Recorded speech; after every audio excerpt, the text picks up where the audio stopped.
துபாயில வந்து நீங்க ஃபயர் டேங்க்கோ, இல்ல வாட்டர் ஸ்டோரேஜ் டேங்க் வந்து நீங்க கட்டும்போது, கண்டிப்பா அந்த 3 விஷயத்த ஃபாலோ பண்ணியே ஆகணும். இல்ல அப்டின்னா, உங்களுக்கு வந்து வாட்டர் லாஸ் ஆயிட்டு நெறையா வாட்டர் பில் வரதுக்கான சான்சஸ் இருக்கு.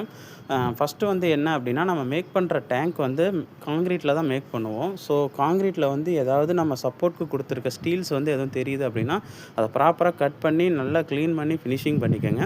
செகண்ட் வந்து அதில வந்து கெமிக்கல் அப்ளை பண்ணி, ஃபைபரால வந்து மேல ஒரு லேயர் வந்து அப்ளை பண்ணணும். ஸோ, அந்த மாரி உங்களுக்கு 3 லேயர் ஃபைபர், 3 லேயர் வந்து கெமிக்கல் வந்து அப்ளை பண்ணணும்.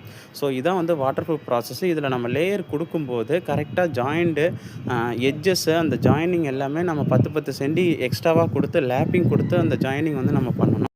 வாட்டர் ப்ரூஃப் பண்ணிட்டு 5 டேஸ் வந்து அது வந்து காயறதுக்கு வந்து விடணும். அது வந்து ட்ரை ஆனதுக்கப்புறம் 5 டேஸ்க்கு அப்புறம் வந்து நீங்க வாட்டர் வந்து அந்த டேங்க்ல விடணும்.